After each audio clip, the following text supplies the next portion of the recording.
Shout out to Choke, no joke, for stopping in Cashville with his platform, man. Cashville Ace, big dog. Let's go. Let's go. Alright. This go out to the ladies. I got one for y'all. Hey, what's up? Can you give me what I want? What's that? Can you give me what I need? I don't know. Cause I really gotta know. Let's go, let's go. Hey, What's up? can you give me what I want? What's that? Can you give me what I need? I don't know. Cause I really gotta know. Let's go, let's go. In my room, pissy or boom, alarm clock banging, big tune. Stuck, forgot, I laid up with Katina. Kick freak shit like Adina. Please her, even when she being a teaser, Eldina. Now they call her Knock-Nita. How I meet her? Oh yeah, Dalila. Had that ass jumping like the fever. Hit it once, real chick won't front. Heard my name in the jungle, went for the hunt. Don't beat around the bush, you scared of thorns. Days you waste, we can get it on. Word ball like James Todd Smith.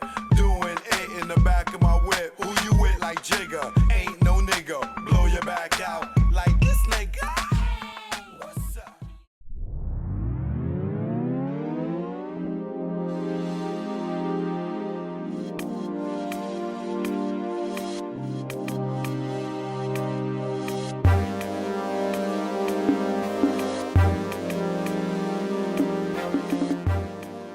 Cashville Ace, this is my story from my mouth.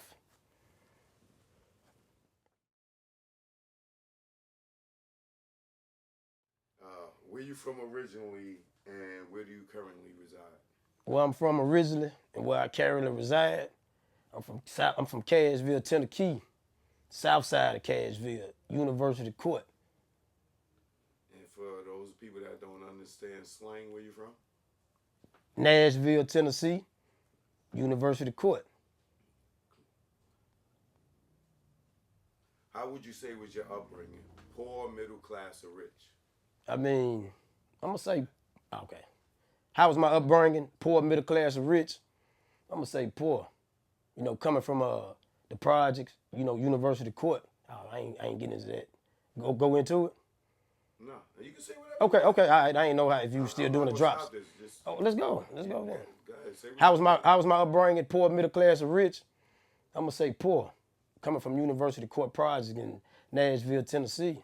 You know, my mama struggled with 3 boys, so you know she pretty much had to fight for it. All right, well, my next question would have been, did you grow up in a single or co-parented home? Single home. Pops bailed out. That's what made me take the turn and turn to the streets. How old was you when your pops left? About 9 or 10 years old. How do you think your pops leaving at that age affected you today? Oh man, it affected me tremendously. You know, because of what I was seeing or what I was watching from all the hustlers that was in the streets and in my projects, it just made me look at them and, you know, want to fight to help moms out.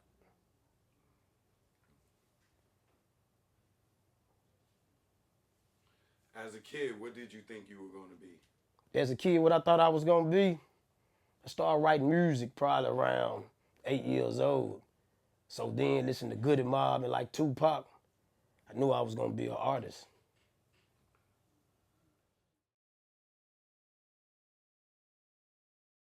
What would you say was your first career choice? I'm gonna say an artist, a rap artist. How far did you get in your education? I went to the 12th grade.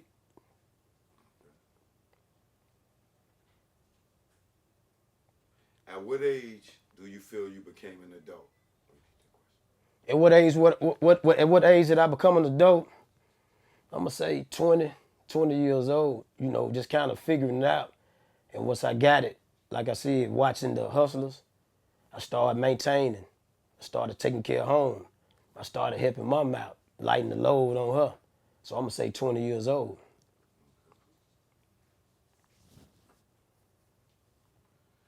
At what age did you make the career choice that most people know you for? At what age did I make the career choice that most people know me for? I'm gonna say the age 16 years old is when I started taking it real serious. Started kind of investing some of the money that I was hustling on, paying for studio time and buying beats.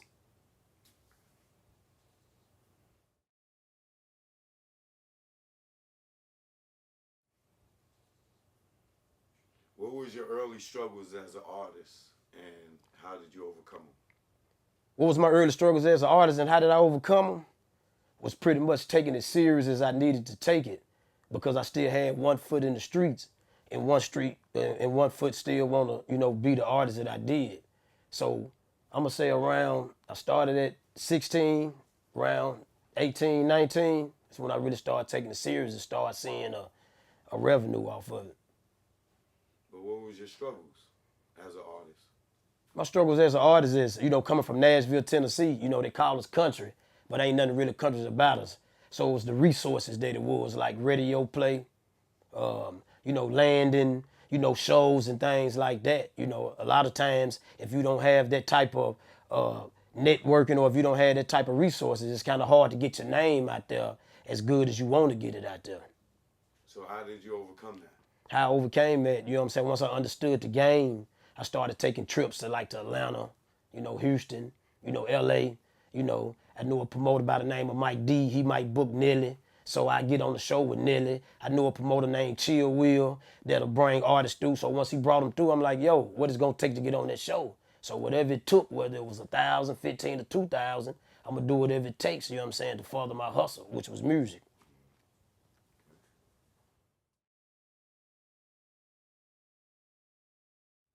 Did you have anyone close to you that doubted you? Did I have anyone close to me that doubted me? I can't. It's none that I can recall, because my brother's the one that started the record label. So pretty much everybody that I surrounded myself with pretty much believed in me and was believing in me for me to bring us up out of the situation that we was currently in. Who would you say was your biggest supporter? Who would I say my biggest supporter was my mom. She always told me since a kid that I could do anything that I put my mind to. So even to this day, with any business ventures that I have outside of music, that stick to my mind, of her saying, son, you can do and be anything that you want to. So I would say my mom is my biggest supporter. Who would you say was your biggest supporter in the business? Who would I say was the biggest supporter in the business? I'm going to say my brother. Because when we started the label, once we started taking it serious, he dropped by 250,000 just to start the record label. And so with that being done, he invested in me because he believed in me. So my brother, shout out to CEO OZ and Face, them was my biggest supporters.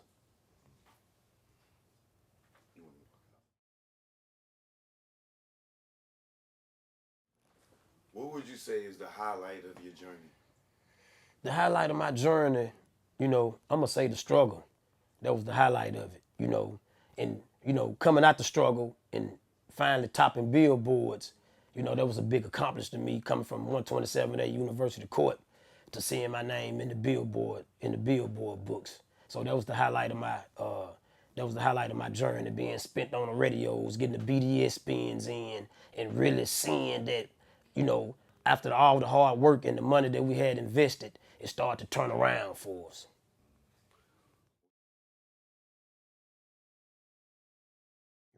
What was the worst part of your journey?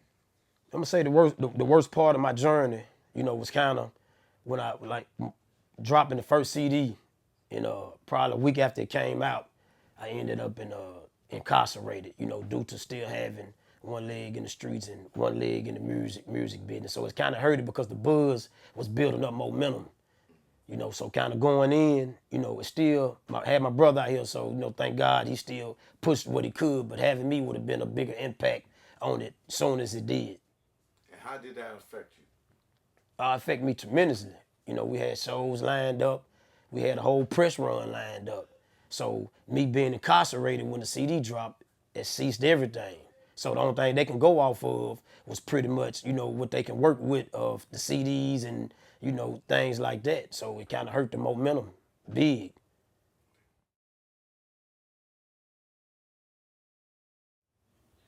Relationships. What was your best relationship? My best relationship in the music. Your personal, right? Your personal life. Okay, the best relationship, I'm always rely to my mom, man. Like I said, she's one of my biggest supporters. Tight-knit family, raised us to be tight. So, my mom and my brothers is most definitely my biggest relationships. What's your worst personal relationship? My worst personal relationship, I'm gonna say sometimes is the struggle with myself. You know, still kind of trying to, you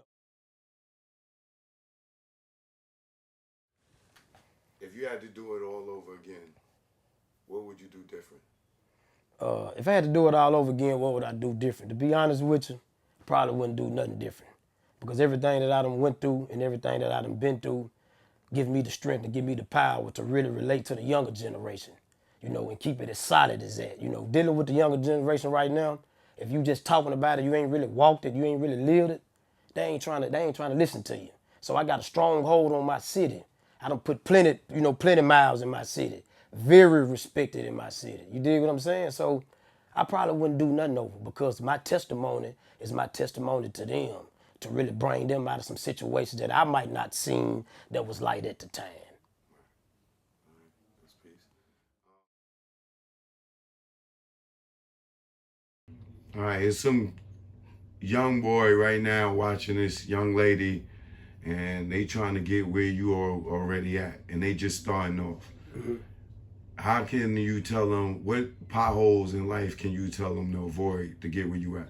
Well, what some young woman or a young male that's looking at me right now, and the advice that I have them to dodge the potholes, to get to where I'm at, I would say just listen to your inner self, you know, and listen to the people that you know that's really with you, that's surrounded by you. You know, a lot of times, you know, I paid attention, but I didn't pay attention, and a lot of mistakes and hiccups that I made and hurdles that I tripped over. You know, I had people in my circle like my brother, like my mom, a couple partners, you know what I'm saying, you know, that was kind of trying to tell me, but I didn't really listen to it. So listen to your inner self, stay positive, you know, stay grounded, keep God first, and the sky's the limit for you.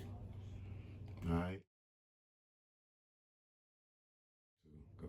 Yeah, my biggest focus is pretty much, focus on this Fed Pain movement that's spreading across the world like wildfire, man. Shout out to J Bo and them out in St. Louis, Harold got them out in St. Louis, OG Slim them out in Chicago, and everybody that's supporting the movement, and as well as getting ready for this new project that I finna drop, and really being a big piece in my city, Cashville. We on the rise. We're growing every day. There's a lot of people moving here. So, you know, just pretty much focusing on what needs to be focused on in life and staying positive and staying grounded. That's my focus today.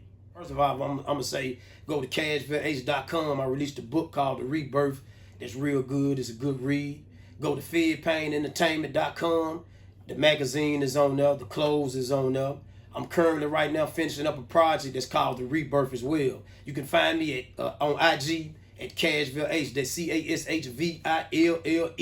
You can find me on Facebook, Twitter at Cashville Ace. CASHVILLE. Cashville Ace. We all got a story to tell and a lesson to learn. This is my story. Choco choke. You know what it is. Yo, y'all niggas better stay DL. Down low. Stop flossing, man. You just want them to just come and get you. Learn from our mistakes, man. That's what this is about. Learn from mistakes. Choke no joke. Let's go. You already know. Make it low. Let's go. My aim was enlightened. Drop jewels on you. You thinking I'm jealous? I ain't got cheddar like you. I'm the dude to a game. You got school. Was a local cat. Snatch you when I made moves. I'm paranoid.